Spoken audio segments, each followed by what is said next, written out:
Welcome to Seeking Beyond. I'm Tara Antonellis. I am a professional Hellenistic astrologer with a splash of modern. I am certified in Dolores Cannon's quantum healing hypnosis. I'm a level 2 QHHT practitioner.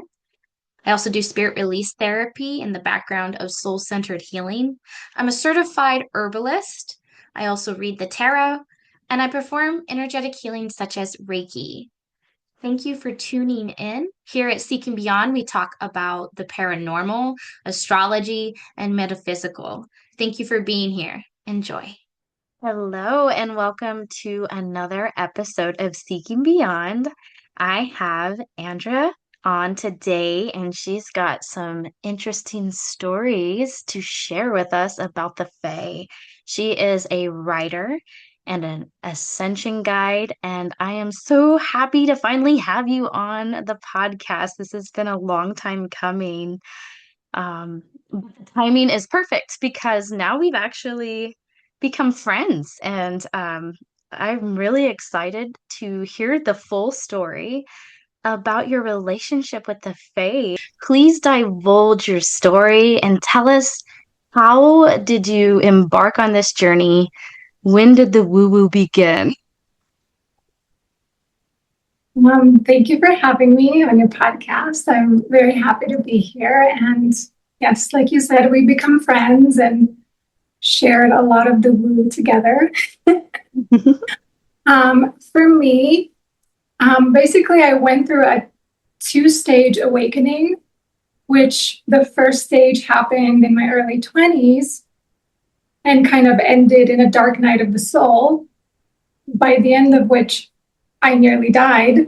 And once that happened, I realized I was very ungrounded and I was really trying to use spirituality as an escape. And so I had to give it all up.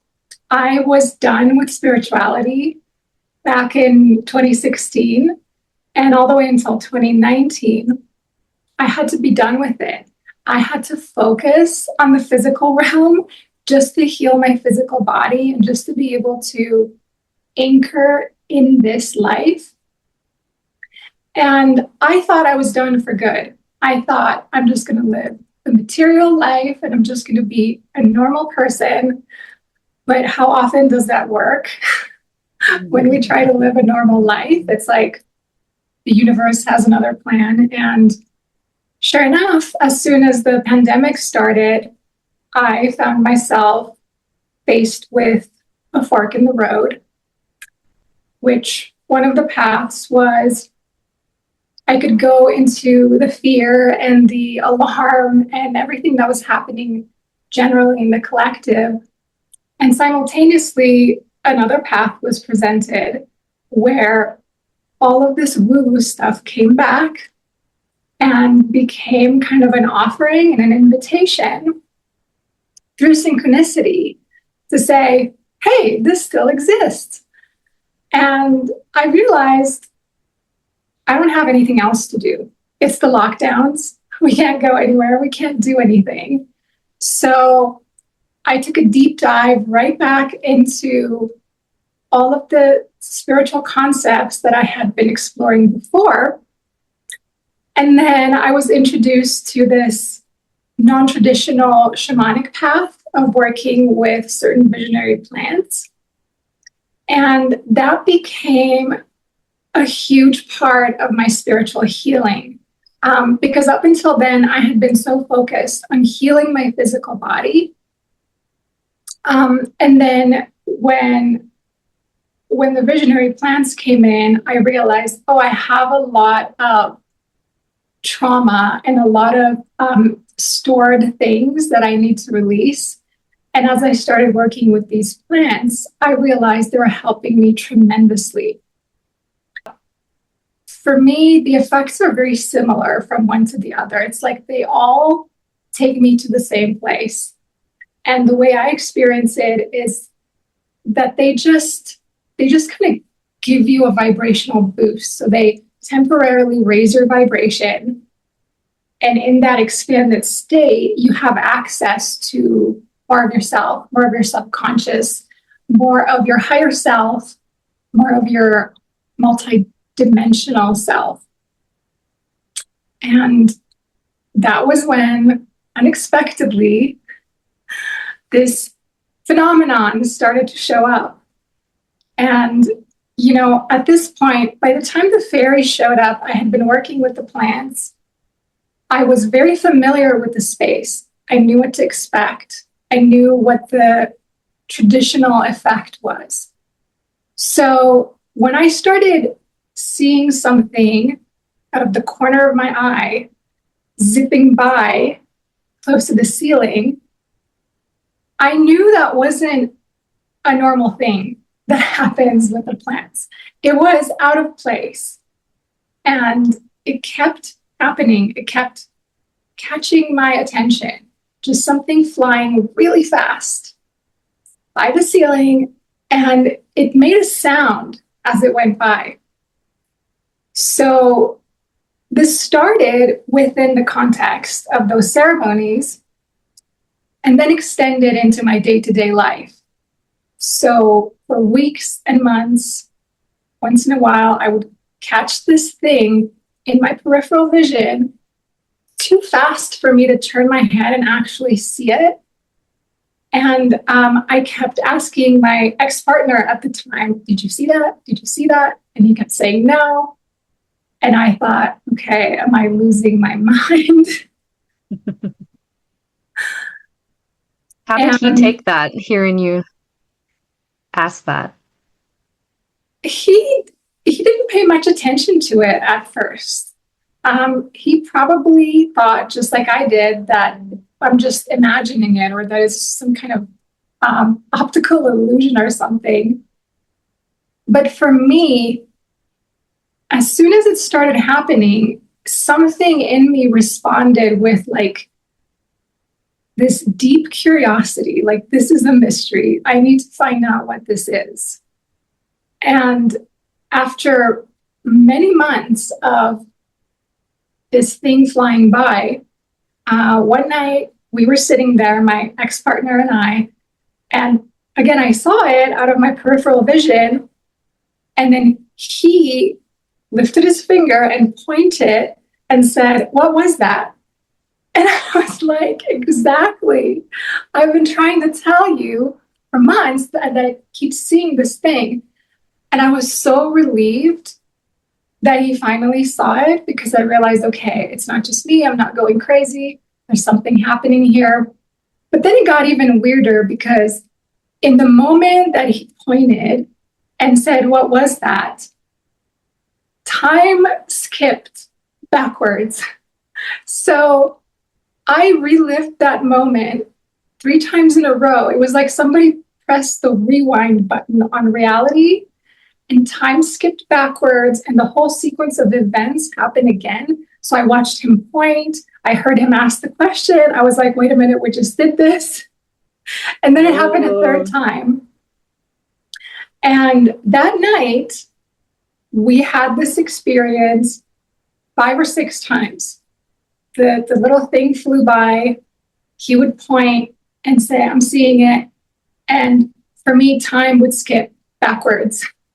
And it was not like deja vu, where you get the vague sense that, oh, I've experienced this already. It was literally as if somebody pressed rewind on time, and it skipped backwards, and then the whole sequence of events happened again.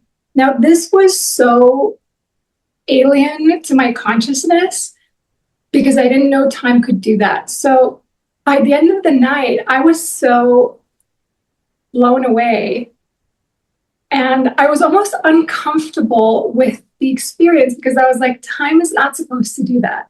So I actually asked him to please stop telling me that you're seeing it, because I don't know what to do with this time loop experience.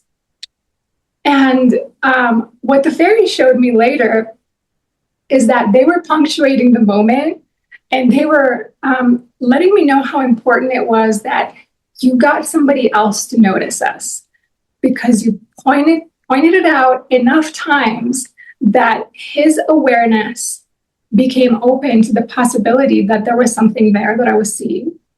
And then he saw it. Mm-hmm. And then our animals started seeing it. So we had instances of we're both sitting on the couch and we had 3 dogs and 1 cat at the time. And we watched this little fast, blurry thing zip across the room, and it went over to each of the animals and tapped each one of them. They all got up and started following it around.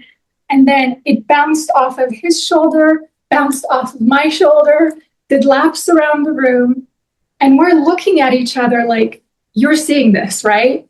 And we both saw it. We both saw the whole sequence of events, and we knew that the animals had seen it. So at that point, I had enough confirmation that whatever this is, it's not just happening in my head.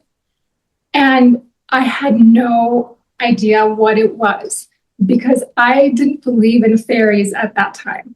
So it was a complete mystery. And because of that, I went on this whole quest to try to find out what's going on. What is this? Where is it coming from? And that pretty much opened up my whole life in ways that I could never have predicted. Oh, that's beautiful, though. And it's led you to here. So, was this before you found Bashar, once you started having connection with the elementals? Yeah, it was right before. In fact, it was this experience that led me to Bashar. So the fairies led me to Bashar because I started asking questions in different groups on Facebook. And I basically wrote down what I experienced, and I kept asking, does anybody know what this could be? And people in different groups started saying, oh, it's an elemental or it's a fairy. And at first I was like, no, it's not. Like, I don't believe in that. But eventually someone in one of those groups mentioned Bashar and said, you know, Bashar talks about elementals. You should go check it out. And that's how I ended up kind of rediscovering Bashar, because I had heard him briefly a few years before, but it wasn't the right time for me to get into that. So as soon as I started listening to Bashar, again, a whole other world opened, and I started learning so many new things, not just about the fairies, but then synchronistically, I ended up having the opportunity to talk to him within like a couple of months of starting to listen to him again. And of course, this was my first question. I was like, what is this? What is happening? And he was like, yeah, it's an elemental. And to him, it was like a normal thing, like it's not a big deal. And so at that point, I decided, okay, I'm open to the possibility. I'm not convinced. I don't fully believe it yet just because Bashar said it, but I'm willing to suspend my disbelief and see what happens. Now, in the meantime, before I talked to Bashar, things had kind of escalated to the point where this being started flying closer and closer to my body. So where it started up by the ceiling, it started coming in closer and closer until eventually it started like touching my skin as it's flying by. So it's grazing my skin. And now I know, like, okay, it has some kind of solidity to it because it's touching my skin. And there was this one instance where I was laying on the bed, I was reading a book, and I was kind of laying on my stomach reading a book like this with my hands on the book. And I caught it in my peripheral vision again, and it crossed the room, and it crossed both of my hands as it flew by. And I jumped and screamed because I was not expecting that. It was like super startling. And remember, at this point, I still didn't know what it was. I had no idea what I was dealing with. So when it touched my hands, I was like, okay, like this is a lot. And it felt so warm to the touch, and it felt a little bit squishy. So it was like a sensation that I'd never felt before. And when that happened, my rational mind tried to go in denial. So I started telling myself, you know what, that didn't happen. Maybe I fell asleep reading my book. Maybe I had some kind of hypnagogic imagery or something. So I dismissed it and I laid back down in the same position, kept reading my book. And the being knew that I was trying to dismiss it. So it did the whole thing again. Like it repeated the whole sequence in the same order. And again, it crossed both of my hands. And again, I jumped and screamed. And I was like, okay, something is happening here. And when I told Bashar about that, he said, this is a being that's on a really high frequency, which is why it's so fast and why I'm only seeing like the blurry silhouette, because it's almost in a different time frame. So he said, it's touching your hands because it's sharing some of its energy so that you can synchronize, so that you can see it better. And that was one of the greatest gifts to know that, because once I had that information, I sat down in a meditation and I reached out to this being and I said, okay, I would like to see you more clearly. So how do we continue? How do we proceed? And the next time it showed up, I was sitting there kind of relaxing, and I heard in my mind the words, "Are you paying attention?" And I had no idea where that was coming from or what it was about. And I thought, what am I paying attention to? And then I saw it. It did its normal laps, coming closer to my body. And then it went behind my back, popped out behind my shoulder, grazing my shoulder. And then it flew right in front of my face and up above my head, right under a light, right under a lamp that was above my chair. And it just hovered there. And I was looking at it, and it was looking at me, and I was completely frozen, like I couldn't move. But it wasn't fear. It was a very deep kind of awe and shock that I'm looking at something that's not supposed to exist. And what I saw was a humanoid being about this big with really like frail, spindly arms and legs.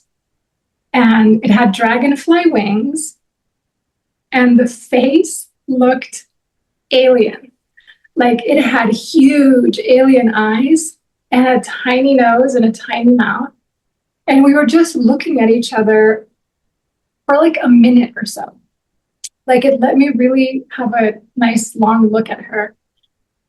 And as I was looking at her, I was seeing parts of myself reflected in her that I can't quite describe what that was, but I was seeing reflections in her. And it was just this pivotal moment where everything in my life kind of divides at that point. And before this happened and after this happened, because now I've seen something that I was pretty sure doesn't exist. And so if this is real, what else is possible that I previously thought was impossible? Because like I had always believed in ETs, probably because I had seen them very young in my life, right? So that did not require an expansion of my paradigm to believe in ETs or in energy or in channeling. It was just there. But fairies were outside of my worldview. So when they showed up, all of a sudden, like my whole model of reality had to change to include this experience. Mm-hmm. So looking at your background, you have deep roots in Romania, and they have deep roots in ancient folklore attached to the elemental world. Do you feel that maybe your lineage may play a role in your sensitivity to these beings? That's such an interesting question. I hadn't even considered that until very recently. When I watched a movie called The Legend of Oki, which is set in the Carpathian Mountains in Romania, and it has like all of these elemental threads. That was actually the first time I decided to look back and see what exists in my culture of origin in terms of elementals. And I found very rich folklore and a lot of different stories that I vaguely remember hearing as a child. However, I grew up in a very Christian environment. So these things there was always a very negative connotation to them. So when people did speak about elementals or like the Romanian equivalent of that, there was always an element of fear, of like the kind of the unknown. So I am not sure. I mean, I'm sure there has to be a connection, right? But I haven't actually gone in and explored that beyond just like doing a little search to see what kind of stories exist in the culture. And what I discovered is that a lot of the stories are told through this Christian perspective that kind of demonizes the natural magic and the natural elements of divinity that existed before the culture became Christian. Actually follows me to my next question, which is that in old folklore, there could be a lot of fear mongering about the Fae being tricksters. And how do you build a relationship based on mutual respect rather than superstition? Like, what does a healthy human Fae boundary look like? It's a really good question. And that's part of my work and it's part of what I do in kind of being an ambassador for them and reintroducing them to the world in a whole different context. Because what happened kind of all over the world, we went through this age of disenchantment. So this is something that a lot of philosophers refer to as the disenchantment of the modern world, where once we moved into the scientific materialist era, we decided that magic isn't real and that's just something to be left behind in childhood, because now we're like maturing into rational human beings. And as it turns out, the scientific materialist age is not full maturity. It's kind of the adolescent stage. It's the stage where we separate from what came before so that we can individuate without so much influence from so many different spiritual dogmas and stories. So this stage of scientific materialism actually served the purpose of wiping the slate clean in a lot of ways, of giving people a chance to disconnect from religion, to also disconnect from the ancient kind of magical lore, and to decide who they are as individuals without any kind of influence from one spiritual authority or another. So this was necessary because so many religions in the world did demonize these kind of more ancient pagan beliefs. And so what happened, especially if you look at the Dark Ages in Europe, you had a world where many people were able to see fairies and interact with them.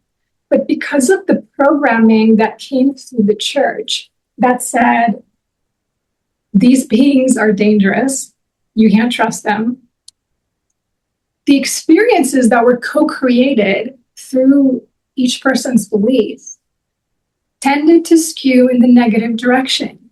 Not because the fairies were negative or mean, but because they were reflecting the beliefs of each person that they interacted with. And this is the thing about elementals in general, is they are super reflective. So they will reflect your own energy back to you, amplified 100-fold. So whatever you bring into the relationship, you will get back. And of course, this is true with any relationship with any being. But with the elementals, it's so amplified that it can be a little shocking. So if someone were to go in with a lot of fear and a lot of negative beliefs about what an elemental is and what this kind of relationship entails, they can only get that reflection back. But it's their own creation. So I was lucky in the sense that I didn't have any kind of preconceived beliefs one way or another. I never believed they were real. So I hadn't heard all the stories about, oh, they're negative and they're tricksters. That came much later. And by the time I heard those stories, I already knew from my own experience, this isn't true. The beings I'm interacting with are very sweet and very loving. They are very playful. They do like to prank you, but it's always done kind of in a spirit of love and joy. And they want to teach you how to laugh at yourself and how to laugh at things that would normally frustrate you. And that shift lifts your vibration by a lot, because when all of these little things that normally would frustrate you or annoy you, when you find laughter in them, it just opens up your whole energy. And then that kind of changes the quality of your day-to-day experience. So because I didn't have a preconceived notion going in, they were able to appear as a direct reflection of what I was putting out. And that's why I never really felt any fear, because every time they showed up, I was in a state of being that was very loving, very enjoyable, very happy. So I knew in that moment, something negative cannot manifest when I'm in this state of being. It physically is not possible, right? Because energy physics says like vibration to like vibration. Now, they did teach me about setting boundaries, even with something in the spirit realm, by playing little games, right? So they would push certain things to make me stand up for myself and say, okay, this is the limit. For example, one night I was laying in bed. I had just turned the light off, so I was not asleep. I had just turned the light off, and all of a sudden I hear and feel little footsteps crossing my bed lengthwise, and it scared me. So I jumped up, I turned the light on, and I said, you cannot do this. You cannot play with me when I'm trying to sleep. That's not cool. And they never did that again. And so they showed me, like, you get to set the boundary. You get to say, okay, this is too much, right? And that's a very valuable lesson to learn. Again, interacting with any type of being, that you get to decide what kind of relationship you want to have and what kind of experience you want to have.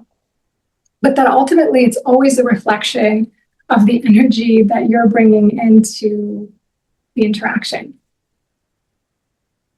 I love that response. I love that. So people often confuse elementals with ghosts or ETs. And in your experience, where do they reside? Is it a literal hidden dimension or a frequency that exists like right on top of ours? Another great question. I have a very strong analytical mind. So when I started having these experiences, I became very curious in the sense of I need to understand how this is possible. I need to understand how this is happening. And so I asked, and they started showing me things about the fractal nature of reality. So they started showing me how all of reality is layered upon this fractal template.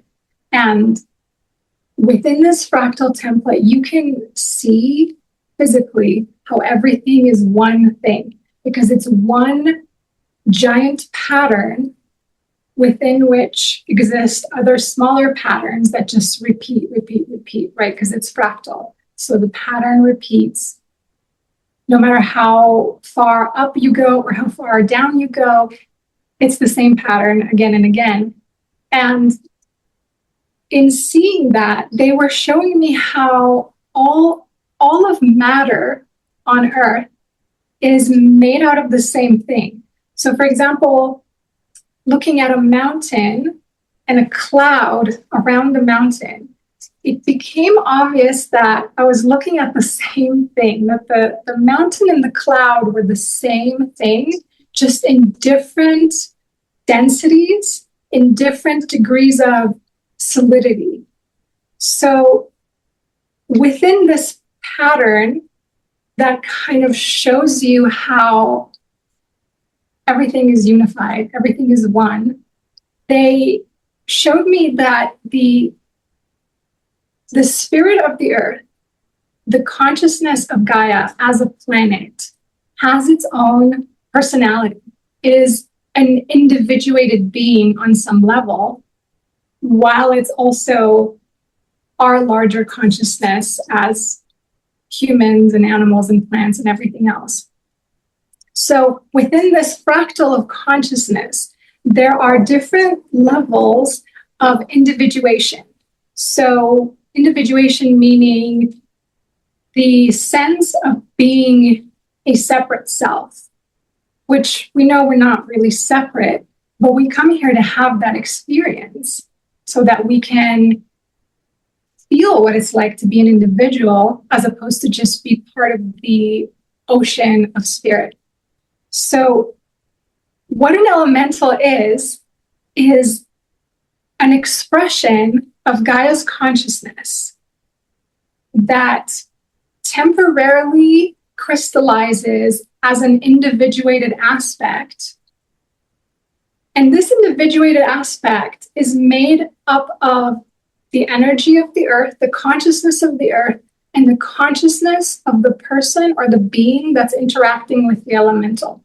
So if you imagine the individuated consciousness of the earth as a circle and your individuated consciousness as a circle, where they overlap, and there's like a Venn diagram, that in that little part where the energies overlap, a third kind of consciousness emerges, which is what an elemental is.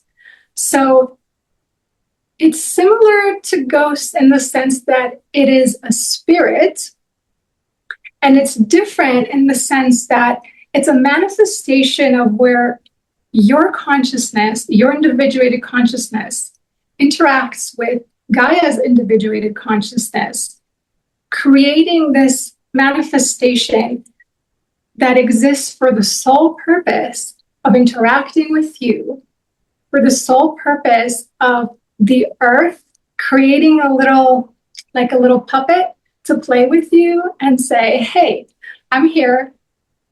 Let me show you some things, right? And the amazing thing is that they're non-physical in their natural state. So they are spirits. But when they interact with you, they can crystallize into a temporary physical expression. So what they do, what they have shown me is that they create this little force field, which is what I perceive as this blurry distortion in the air.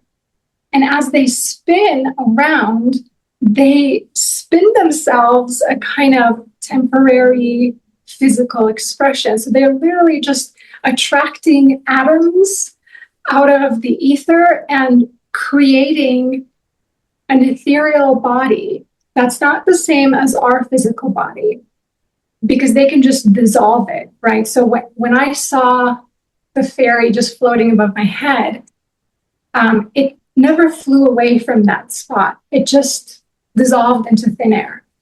And so that's what it was showing me in terms of how they manifest as a physical expression, and that manifestation is purely for the interaction with the human or the animal or whoever they're interacting with. Does that answer your question? Yes, and what an awesome explanation. That really answered a lot of questions all in one. Thank you for explaining the physicality and the science kind of behind that, how that would work. Because, yeah, Bashar talks about how ETs would pop in and out of existence. So I was curious how that operated. So thank you for sharing. So, as a writer, how do you translate the nonlinear experiences with the Fae into linear words? Is it a form of channeling or more of a collaborative storytelling process? That is my greatest passion. Right? This is the greatest gift that I have ever received in my life, to have these experiences and to get to share them with the world. And at first I refused the call. So this has been happening for about 5 to 6 years, and only in the last year have I been able to talk about it publicly. Like before, I had shared with friends and in groups where I felt safe, but I was not ready to tell the world that I'm seeing fairies, because, if we imagine a spectrum of woo, right? Like at this point, ETs are kind of more normalized, right? But fairies are still like way, way over here on the farthest side of the woo spectrum. So I finally realized that I cannot imagine anything more exciting to do with my life than to translate these experiences into something that can be shared with other people. And yes, because they're nonlinear, because they're happening in like a different frame of reality, it is hard to actually put it into words. But that's part of the joy of the challenge of being a writer, is that that's my job, is to find the words to not to fully describe the experience, because that's not possible, right? It's ineffable by definition. So that means it cannot be put into words. However, words can be found that create metaphors that become vibrational carriers of the energy of the experience, so that it becomes kind of the artistic expression, the metaphor for the experience, that then the reader or the person listening gets to translate through their own energy and extract from it the part that actually can't be said into words. Mic drop. So when we met in Sedona at the Bashar conference last year, there was such a energy in the air, and I kept talking about it. Does that environment act as a catalyst for the work that you do with the Fae and the ETs? Yeah, it definitely does. I would say any natural environment acts as a catalyst. Nature has this pulse, it has this rhythm, which is also fractal in nature. And this is another one of the things that fairies showed me, is that everything in nature flows in perfect synchronism. So we humans are actually the only being on the planet that can be out of flow, which is a miracle that we can even do that, right? And what they showed me is that we have a degree of free will to actually step out of this perfectly synchronized flow. And that this is part of what brings variety to nature. So we kind of hold the element of chaos, which actually brings more diversity into the pattern. So every time we get overwhelmed or we feel uneasy or we have some kind of health challenge or emotional challenge, I think almost every single time that can be traced back to being cut off from the pattern, from the rhythm that nature operates in. So when we go into a natural environment, nature entrains us back into the rhythm, back into the pattern. And then the body can adjust and can fit back into this flow, which automatically comes with nervous system regulation and, gene regulation and improved mental health and all of these amazing benefits, right, that we get from nature.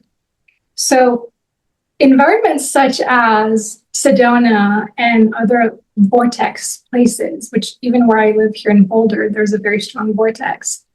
It's an amplified natural patterning system. So it's a spot where the natural pattern is made louder so that when you're there, it entrains your system much quicker, right? And energy entrainment is something that is starting to be scientifically demonstrable, right? So if you think in terms of, like if you have a bunch of metronomes and they're all going in different directions to begin with, after a while, they all synchronize, right? That's entrainment. Or for example, if you have several women living in a house, their cycles will sync up. That's also entrainment. When you go to an energy healer, they don't heal you directly. What they're doing is they're offering a field.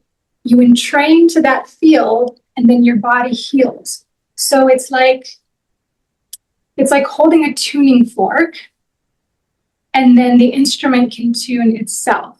So these specific places that we think of as vortices or earth chakras are places where the tuning fork is really strong, really loud. So when you go there, it will entrain you very quickly. And that can come with all kinds of different symptoms depending on, what you got going on in your body. I know people have experienced healing crises from being in a place like Sedona because it kind of triggers a level of purging of energy.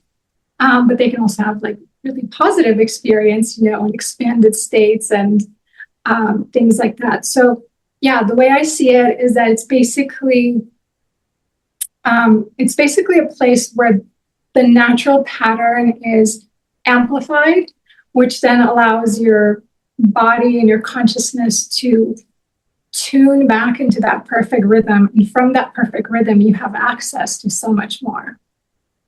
Fantastic answer. Thank you. How has following your own excitement led you specifically to the Fae? What was that your highest excitement?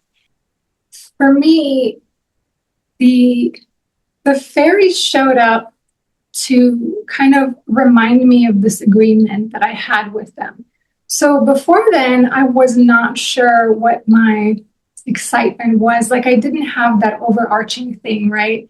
And I think Bashar always talks about excitement is not necessarily a career. It's not necessarily this big thing that you have to do with your life. It starts as the thread of the everyday things, the everyday moments where you pick vibrationally what's most attractive in any given moment. So I was following my excitement at the time in terms of going back into spirituality and working with the plants and exploring new ideas. And that led me to the fairies. And then the fairies led me to larger expressions of my excitement, such as working with people and getting back into writing. So it all connects. I would say they acted as a connector for me to remember the thing that I was always meant to do. Lovely. Have you ever received something physical from the Fae, like something that represents your connection with them or a gift? I hear of little totems. Yeah, I have lots of gifts from them. Lots. This is actually one of my favorite parts about being friends with fairies is that they are very generous and they leave lots of little gifts. Over the years, I amassed like this whole collection of things. And it started with painted rocks that I would find on my walks in little special places. But then it evolved to little toys, little figurines and pins. And, I found a little tiny cat one time. It's like a toy. And I found a little tiny whale, which the orca is my spirit animal. So that was very, very significant. I had a whole collection of little items that I would find. And in return, I would also leave little items and little offerings for them as well. Now, I do know that sometimes humans are involved in this process. So sometimes a human creates a painted rock and places it somewhere where I'm finding it. But I think it's always a fairy that inspires the human to paint the rock and to put it in that specific place. And then there are also the ones that like inspire the turning of the head at just the right moment so you can catch the gift, right? A few days ago, I found a flower placed on a tree branch. So it was not a flower that grows on the tree. It was like a crocus. But the interesting thing was I was talking to them in that moment. In my mind, in my heart, I was reaching out to them and I was sending my love and appreciation. And then I turned my head and there's this little flower there. And it's just perfectly placed in a way that there was no doubt. I had no doubt it was a gift. And I picked it up and it was a really sweet moment that was also followed by like a lot of different synchronicities to act like confirmation that it was from them. So yes, lots of little physical gifts.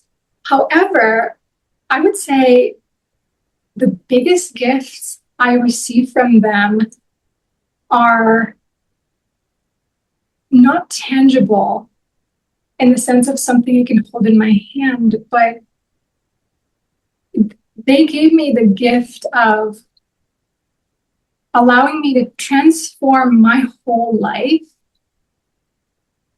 without going through another dark night of the soul. And this is actually why they showed up, because, my last transformation during my first awakening was so rough. It was so traumatizing.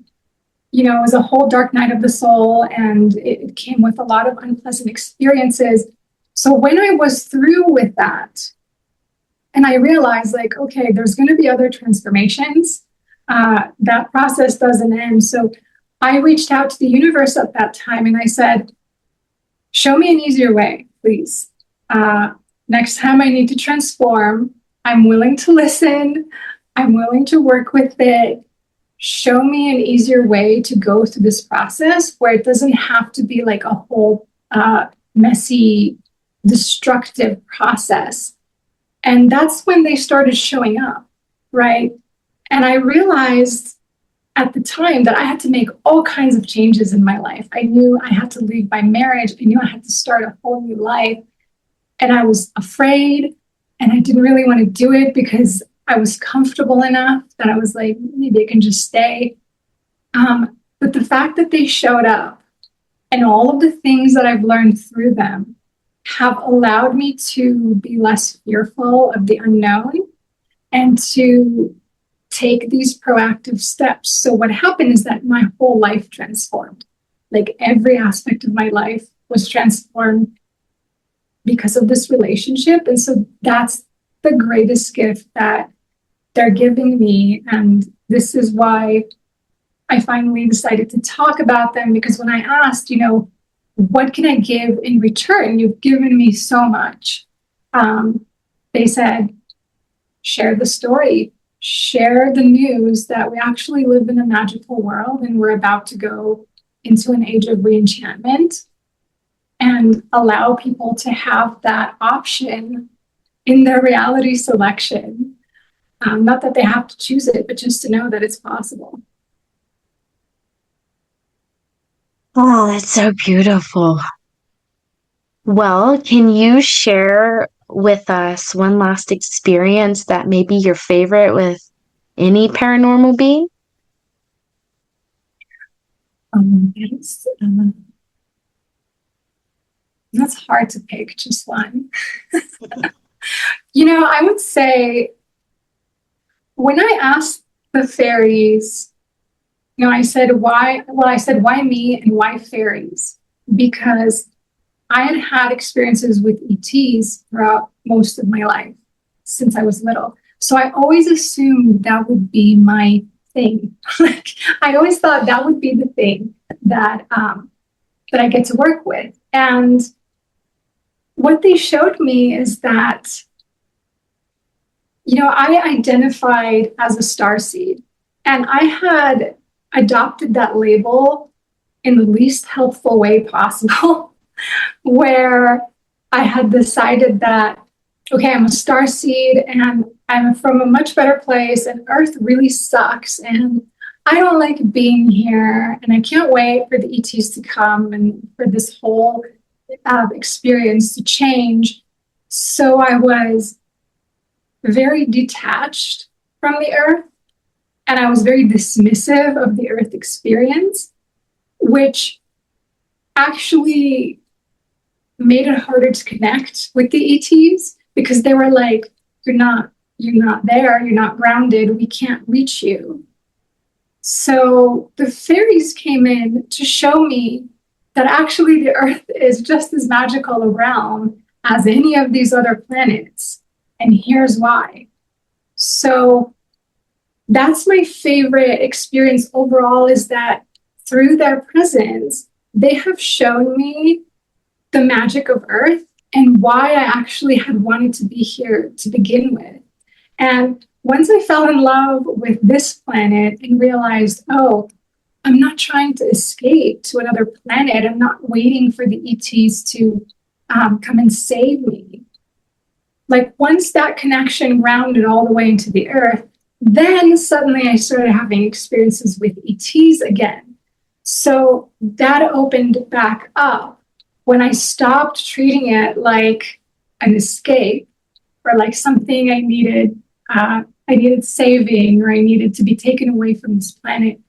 So that's my favorite experience with them, is that they showed me the magic of Earth and why I wanted to be here to begin with.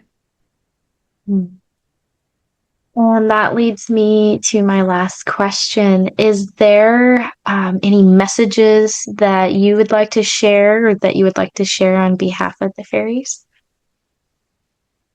Yes. The fairies say that we are going into a new golden age, and this is an age of reenchantment. So this is an age where we rediscover the magic of Earth, but not by moving away from science and all of the beautiful things that science has brought into our lives over the last few hundred years.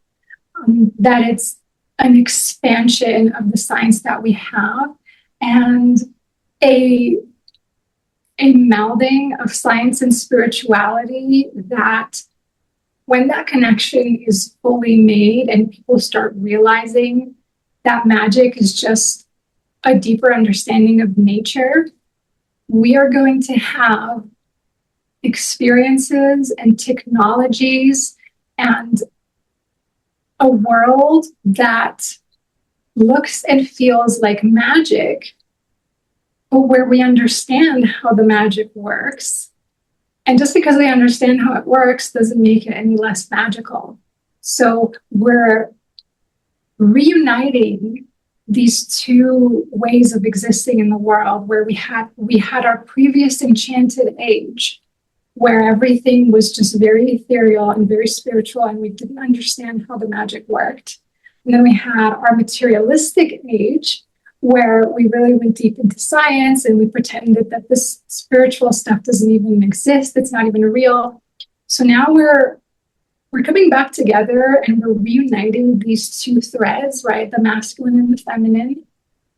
And that the experience that we can have of the earth realm is that it is an enchanted place, and that the things we read about in fairy tales are fractal reflections of what we can experience here.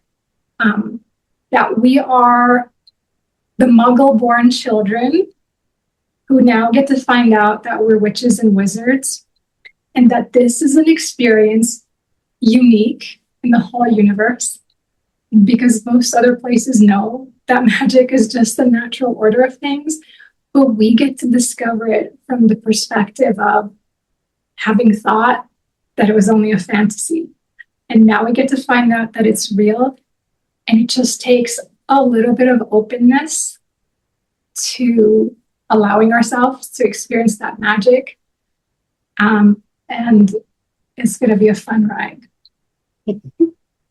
Thank you so much. You have spoken and articulated that so beautifully, and you're such a beautiful soul. I'm so grateful to have you here.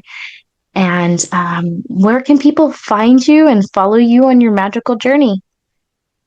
Well, thank you so much for having me. This was a really beautiful conversation, and you asked a lot of amazing questions. And yeah, people can find me on Facebook, Andra Skye, and they can find me at goldenageactivations.org. And we can put the links down in the description. So yeah, reach out if you are interested in learning more about living a magical life and transforming your life story in a way that opens up this whole new realm of what the earth can be.